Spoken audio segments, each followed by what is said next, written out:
पापा, आप मुझसे बहुत प्यार करते हो ना? वह धीरे धीरे पूछती। राजेश थोड़े चौंका, फिर कहा, हाँ बिटिया। पूजा ने कहा, तो पापा, क्या आप मेरे लिए एक वादा कर सकते हो? यह कहानी एक छोटे से गांव की है, जहां एक लड़की अपने पिता के साथ रहती थी। उस लड़की का नाम पूजा था और उसका पिता राजेश, जो गांव के सबसे बड़े शराबी माने जाते थे।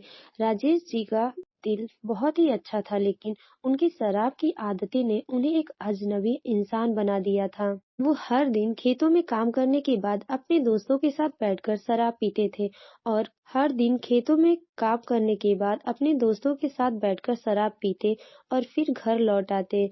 घर में घुसते ही उनका गुस्सा फूट पड़ता था और अक्सर बिना कारण को वो अपनी पत्नी और बेटी को डांटते। पूजा चुपचाप रोती रहती, सोचती रहती कि क्या बाकी लड़कियों की तरह उसकी जिंदगी नहीं हो सकती। शराब की लत ने उसके पिता को इस प्रकार घेरा था कि उसके पिता बिल्कुल अंधे हो चुके थे। क्या सही है क्या गलत है कुछ नहीं दिखता था। पूजा का बचपन उस तरह का नहीं था जैसे उसे चाहिए था।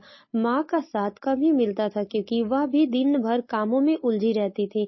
पूजा ने अपने पिता को कई बार समझाने की कोशिश की थी, लेकिन राजेश की शराब के जाल में फंसे हुए थे।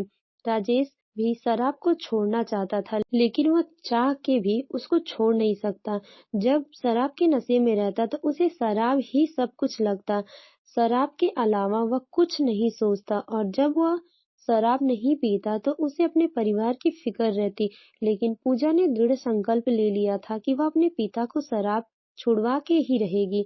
समय बीतता गया और पूजा ने महसूस किया कि उसका बचपन शराब और गुस्से के साए में ही बीत रहा है। एक दिन उसे कुछ सोचने का मौका मिला। वह गांव के सबसे पुराने व्यक्ति बाबा सेवक से मिलने गई। बाबा सेवक ने उसे जीवन के बारे में कुछ सिखाया और उसे एक बात समझाई। बच्ची, जब तक तू खुद को नहीं बदलेगी तब तक तेरा घर कभी खुश नहीं रहेगा। पूजा ने यह बात दिल से लगा ली और ठान लिया कि वह अपने पिता का शराब की जाल से बाहर निकालेगी। उसने सोचा, अगर मुझे अपने पिता से प्यार है तो मुझे उन्हें यह आदत छुड़ाने में मदद करनी होगी। अगले कुछ दिनों तक पूजा ने एक नया तरीका अपनाया। वह हर सुबह अपने पिता के पास जाती और उनसे अपने दिल की बात करती। पापा, आप मुझसे बहुत प्यार करते हो ना? वह धीरे से पूछी। राजेश जी थोड़े चौंकते हुए फिर कहते, हाँ बिटिया। पूजा ने कहा, तो पापा, क्या आप मेरे लिए एक वादा कर सकते हो? राजेश ने उसकी आंखों में झांका और पूछा, क्या वादा पापा? क्या आप शराब पीना छोड़ सकते हो? यह सवाल एकदम सीधा था, लेकिन उसकी आवाज में ऐसी उम्मीद थी कि राजेश का दिल थोड़ा पिघल सा गया। कुछ देर चुप रहा, फिर बोला, तुम मेरी जान हो बेटा, यह सब बहुत मुश्किल है। पूजा ने कहा, मैं जानती हूँ पापा, पर मैं हर दिन आपके साथ रहूंगी। हम मिलकर इसको छोड़ सकते हैं। आपको मेरे लिए ये करना ही होगा। राजेश जी का दिल थोड़ा कमजोर हो गया। वह जानते थे कि उनकी बेटी की आंखों में जो उम्मीद थी वह किसी चमत्कारी चीज से कम नहीं थी। इस बार उन्होंने एक कोशिश करने का मन बनाया। पूजा ने पहले तो अपने पिता को शराब छुड़ाने के लिए एक दिन में एक छोटा कदम उठाने की सलाह दी। वह हर सुबह और शाम उन्हें थोड़ी देर बाहर सैर के लिए ले जाती, ताकि उनका मन शराब से भटक जाए। वह उन्हें कहती, पापा, आप जब तक शराब पीते रहेंगे तब तक हमारा घर कभी खुश नहीं होगा। धीरे धीरे राजेश ने शराब पीना कम करना शुरू किया। एक दिन पूजा को अपने पिता की आंखों में वो पुरानी मुस्कान दिखी जो उन्होंने बहुत समय से नहीं देखी थी। राजेश को अब एहसास हुआ कि शराब के बाद उसे हमेशा खालीपन महसूस होता था, जबकि अपनी बेटी के साथ समय बिताकर उसे सच्ची खुशी मिलती। लेकिन यह रास्ता इतना आसान नहीं था। कुछ दिनों तो राजेश ने शराब छोड़ दी, लेकिन कुछ समय बाद फिर से पुराने ढर्रे पर आ गए। वह सोचने लगे, शराब के बिना कैसे जी सकता हूँ।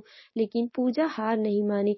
अब उसने अपने भी सख्ती से और प्यार से अपने पिता के पास समय बिताया और हौसला बढ़ाया, और उन्हें एक एहसास दिलाया कि वह अकेले नहीं है, वह हमेशा उनके साथ है।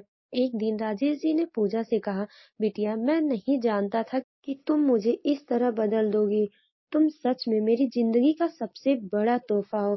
पूजा की आंखों में आंसू थे, लेकिन ये आंसू खुशी के थे। उसके पिता ने अपनी पुरानी आदत छोड़ दी थी और अब वे एक नया जीवन जीने की शुरुआत कर रहे थे। अब राजेश दिन भर खेतों में काम करने के बाद घर आते और अपनी बेटी के साथ बैठकर चाय पीते। वे कभी-कभी अपनी पुरानी गलती का जिक्र करते हुए कहते, मैं बहुत बड़ा मूर्ख था, पर अब समझ आ गया। तुमने मुझे फिर से जीने का मौका दिया। राजेश ने महसूस किया वह कितनी बड़ी गलती कर रहा था। वह शराब तो छोड़ दिया और अपनी शराबी दोस्तों को भी शराब छोड़ने की सलाह देने लगा। यह कहानी राजेश की नहीं, बल्कि न जाने कितने परिवार में राक्षस रूपी शराब ने न जाने कितने परिवारों को तोड़ा है, कितने घरों को बर्बाद किया है। पूजा जैसी न जाने कितनी बेटियां इस समस्या से परेशान हैं। यह कहानी एक बेटी के संघर्ष, प्यार और समर्पण की है, जो अपनी हार न मानने वाली मेहनत से अपने पिता को जीवन के एक नए रास्ते पर ले आई। तो दोस्तों, आपको ये कहानी कैसी लगी है, ये हमें कमेंट करके जरूर बताएं। कहानी अच्छी लगी हो तो वीडियो को लाइक करें, शेयर करें और हमारे चैनल स्टोरी विद आरजी को सब्सक्राइब जरूर करें। Thanks for watching.